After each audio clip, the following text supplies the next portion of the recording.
Hey, this is Ron LeGrand and welcome to this lesson. Now this lesson is all about terms. What are terms? What do they mean to me? What should they mean to you? Why are they so important to the future of your real estate business? How are we making our big money today in real estate on beautiful homes and beautiful neighborhoods? That's what this lesson is all about. So let's get to it right now. Terms. The entire pretty house business is terms. If there are no terms, there are no deal. We cannot pay people retail price for a beautiful home all cash. By the way, will any of them want all cash and full price? No, no way. Really? Just for the record, they all want all cash, full price. Every single one of them want that. But it's our job to give them an alternative and let the ones who want to decide that they'll take the alternative plan. I don't think I've ever talked to a seller that doesn't want all cash. I doubt you have either. So most of them, or all of them, will want all cash, but some of them will take terms. And that's what we're going to work on here all day today. I've got the scripts for you. All you've got to do is follow the lead and let the seller make you the offer, not the other way around. By asking the seller questions, they make you the offer. You accept, deny, or counter. That's simple. All right. There are three types of terms that you're going to construct down there on page 6. It's either going to be owner financing, or it's going to be lease purchase, or it's going to be takeover debt subject to.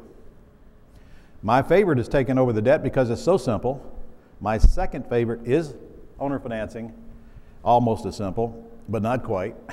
And my third favorite is lease purchase, and I'm going to tell you right now, I'm always going to go for owner financing first and lease purchase as a secondary backup, because usually I'd much rather own the house than control it. When I own it, I am absolute total control. I own it. I don't need to talk to the seller. I don't need the seller's permission to do anything, and I never have to worry about the seller not following through with their promise like on a lease purchase. When I own it, it's mine.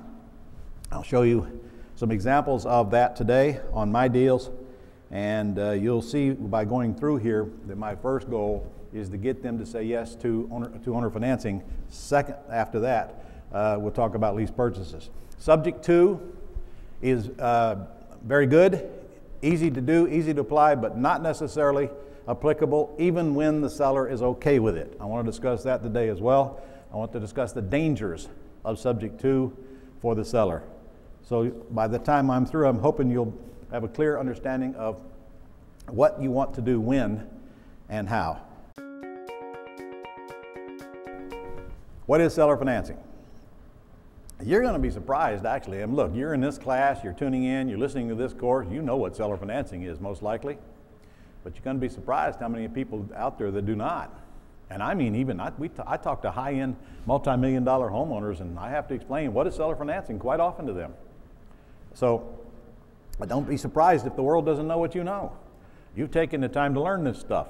In fact, you'll be explaining what is a lease option, because they just don't clearly understand it. And the reality is, folks, if they knew what you know, they wouldn't need you, would they?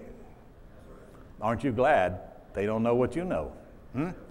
Now, some people you will run across do know what you know, or at least think they do, but they still want you to do it because they just don't want to do it themselves. And that's the two kinds of sellers you're going to run across: the people who don't know, or the people who do know but don't want to do anything.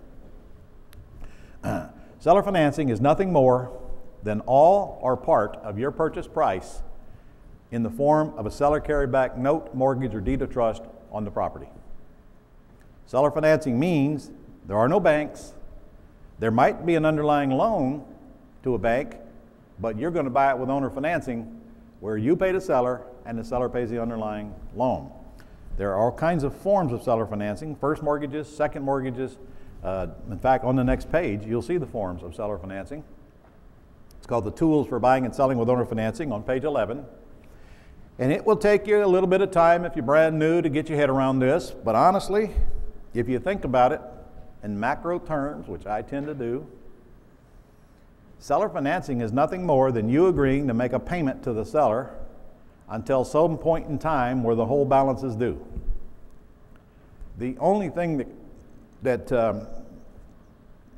you have trouble understanding is exactly what document do we use to make that payment with. In other words, what document does an attorney prepare that says I'm going to make X number of payments for X number of time and explains the terms and then puts that lien against the property?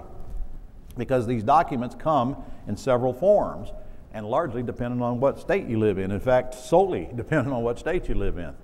It's too bad that all of our states just don't use the same documents, but they don't. That would make it kind of easy, wouldn't it?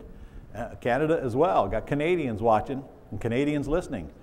Canada does what we do, almost identical, except they got different names for their documents. In Canada, incidentally, it's agreement for sale, guys and gals. Agreement for sale, if you want to add it to this page right here. I have a lot of students in Canada currently using an agreement for sale. In Florida, I use a wraparound mortgage. I could use an agreement for deed. I don't, because it's the same process to foreclose whether I use a wraparound mortgage or an agreement for deed. Many of you are going to use land contracts, land installment contracts, agreement for deed, contract for deed, bond for deed, land installment sales contracts, and several other names that states have adapted to put on these same exact agreements. Regardless of what the title at the top, all these agreements are the same. They simply say, I'll make payments to you until I pay you off, at which time you are to deed me the property. In the middle one, the land contracts, the deed does not transfer from seller to buyer. However, ownership does. Legally. Ownership transfers, yet the deed stays with the seller. When the seller gets paid off, the deed transfers. You better make a note of that. It's actually in there, but you got to understand this because going forward, you need a basic understanding of seller financing and how it works to be able to make offers and not make stupid claims, because I've had some of my guys say, in fact, one of them sitting in the room, names withheld, they think that when I sell on a wraparound mortgage, the deed stays with the seller. Not true. A wraparound mortgage means seller deeds me the property, but I give them back a note and mortgage. Deed has transferred. Not true on a land contract device. Although, in both cases, ownership, legal ownership, has transferred. In reality, a contract for deed and a lease option are very similar, except in a contract for deed, legal ownership is transferred. On a lease option, it has not. On a lease option, seller retains title, full ownership, granting an option to the tenant buyer to buy, but ownership is not transferred till that tenant buyer gets a loan and cashes them out. On a contract for deed, ownership is transferred even though deed stays with seller, and seller is responsible by law to forward that deed and transfer it when that debt is paid off. And on a deed of trust, to further make matters worse, the deed transfers but not to the buyer. On a deed of trust state, like Texas and many, many others, it's the same process. These are all the same process, but they use a different document. When a deed of trust state, the buyer still has full rights. The buyer needs no one's permission to transfer ownership once they got it. The seller needs no one's permission. Ownership does transfer, but the deed is transferred to a trustee, but the trustee has no powers. The trustee is only there to do what the buyer now tells them to do. It just doesn't go directly to the buyer until the debt is paid off. But the buyer still has full control and ownership, and that's the thing a lot of people do not understand. So, I'm sure you got all of that, and now you're an expert, right? Okay, here's the long and the short of it. Your job, you better make a note of this. Your job is to find out in your state once, what is the document that I want to use that will allow me to sell a property with owner financing and take it back the quickest. That's what you got to focus on. That's all you got to focus on. And I can tell you, and I know many of them right now, but like in Texas, it's an all-inclusive trust deed, AITD. In any deed of trust state, that might be the case, might not be the case. Like Ohio, it's a land contract. 2 months, you got it back. Texas, in 21 days, I got it back. And several other states, very, very fast foreclosure. Not true in Florida. If I sell a house on land or anything in Florida, agreement for deed or wraparound mortgage, I'm going to be months and months and months if I have to forcibly take the property back. Knowing that, in Florida, I am reluctant to sell with owner financing without a large down payment. Truth is, I can't remember the last time I've had to foreclose on anything because I generally buy them back peacefully rather than force them back, as you will too. However, when you sell a property with owner financing, must you go in assuming you have to forcefully take the property back? Yes or yes? Okay. You always have to plan for the worst and then work to not have to worry about the worst. All right. You only need to learn what documents you're going to use in your state once. But you have to learn it that once. And you should know it before you have serious conversations with sellers about owner financing so that you can explain. For example, if I'm in Texas, I'm going to say, listen, worst case, you sell me the house on an AITD, I don't pay, 21 days you can have it back. That's a big selling point in Texas. That makes the seller feel good that they don't have to go through months and months and months of foreclosure. Make sense? All right, what does it mean to get the deed? On page 13. You hear that terminology, you hear it a lot, and it's really just nothing more than internal slang. Because we don't really get the deed. Every time a property transfers from seller to buyer, a new deed is created, unlike a car title. Car title, you got to have the original title. On a deed, you do not. We don't need the original title. No sense to even get it. Because it's recorded, we don't need it. An attorney creates a deed from a seller to a buyer, and then the seller signs that deed, hands it to you, title has transferred.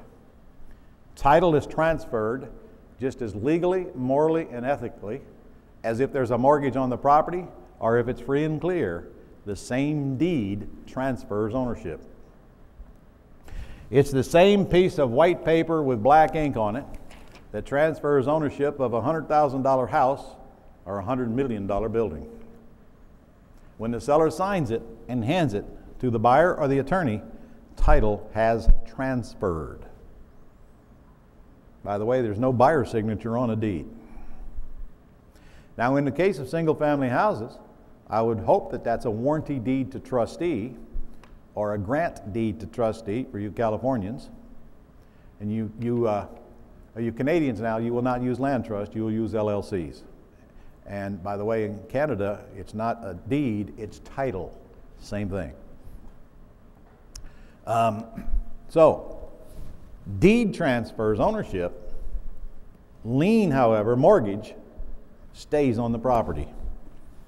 Mortgage stays on the property even though the ownership is transferred. So, when you hear the word subject to, what that means is we have taken ownership of the property subject to the underlying debt. Not assume the underlying debt, subject to the underlying debt, which means loan stays in seller's name. You do not assume it. There's no application to the bank. There's no request from the bank. There's no communication with the bank. We simply take the deed and begin making the payments when we told the seller we were going to make them. If we do that, we've just taken the title subject to the underlying debt. The seller has nothing, no documents stating that they're going to get any payments from you because they're not. You're agreeing to pay their bank. You're not agreeing to pay the seller. I'm going to hope that's perfectly clear because you need to understand that when I start telling you that if a seller gives you a house subject to, they have no recourse to take it back if you do not pay. They have no recourse. They can't take it back. They can't do anything if you don't pay. And if a seller deeds you a house subject to, it does not go in your credit report. So if you don't pay, the seller's credit is in your hands and it does not affect your credit report because you did not personally guarantee any kind of a debt. Now, as you can see, that could be dangerous for the seller. Can you see? Okay. Sometimes we're not going to take it subject to just to protect the seller, and I will show you an example of the one I did in a little bit. Now watch this.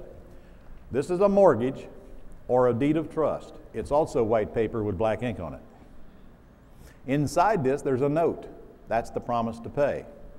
The promise to pay identifies the terms, the payment, how long, the interest rate, and so forth.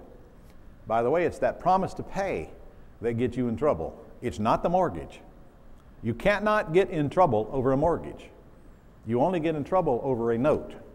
The note is that thing you personally guarantee if you do it conventionally. The mortgage is only the glue that attaches the note to the house. When that seller transfers ownership to you, unfortunately that debt comes with it. It'd be cool if it didn't, but it does. The debt comes with it. Transferring the deed does not change anything about this debt. This debt is still owed to the original, or by the original borrower. You're agreeing to make that payment whenever you and the seller agree that you're going to start. Nothing changes. At the bank, nothing changes anywhere except the ownership. That deed is recorded by your attorney, but nothing changes on this debt. Just so you know, that lender will not recognize your existence nor talk to you without an authorization to release information signed by your seller, but that doesn't mean they won't take your payment on that debt as long as that loan number is on that check, and it darn sure better be, or that payment is going to go into lost payment heaven somewhere, never to be heard from again down at the bank. So you're going to start making payments on this debt if you take over a debt subject to. That just simply means the seller goes into an attorney's office, signs a deed, signs some other paperwork that's in here, and walks away, and they no longer own the house. Everybody clear on that? Hello? All right, good. Does it have a due on sale clause on it? Yes, it does. There's a big old long clause in all mortgages and deeds of trust that says if you transfer ownership, we have the right to call a loan due. Will they? I don't know. Can they? Yes. If they do, will it affect your credit? No, because you didn't guarantee the debt. Now, should there be a CYA letter signed by the seller stating that they understand the bank can call a loan due? Yes, there should, and it is in your system, and we will go over it tomorrow morning. I'm reserving agreements for tomorrow morning because I do not want to do them in the afternoon because you can't handle it. All right? So that due on sale clause is in all mortgages today, but it's not an issue because the bank will not call the loan due, and if they do, it will not hurt you, especially if you're not at risk. Now, again, can they? Yes. And just in case I miss it later, there's two types of loans that the bank will call due if they find out about it. You might want to make a note. Those are reverse mortgages and lines of credit. Reverse mortgages and lines of credit. Now, that doesn't mean that I won't buy a house with those on it, because I will. But it does mean that I'm okay with the fact that if the bank finds out, they might call the loan due. I don't know that they will, but those are two loans that you need to be aware that have a higher chance of them calling a loan due. Now, I still might take them over, especially if my intentions are short-term, not long-term, and or if I know what I'm going to do if they did call a loan due.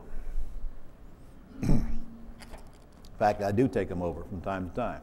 I got one right now with a reverse mortgage on it, but it's going to be cashed out within the next 3 or 4 months, so what difference does it make? Hello? Okay, if you know something's going to be cashed out, does it make any difference what's underneath? Makes no difference at all. Well, I hope you enjoyed that lesson. Lesson number 2 is going to come up in a couple of days, and on this lesson I'm going to actually go through some real examples. In fact, you're going to see a house that I've personally bought and sold and made $50,000 on. Never touched the house. Never did all the costly entanglements that some people think you got to do to make money in real estate. In fact, this one's going to make you sick because you can do these same deals right where you live. And we're also going to show you a multi-million-dollar house. That one's even going to make you sicker. That we stand to make 6 figures on, and our total risk is $100. So if you want to see how we do that, here we go. Next lesson, stay tuned because it's coming.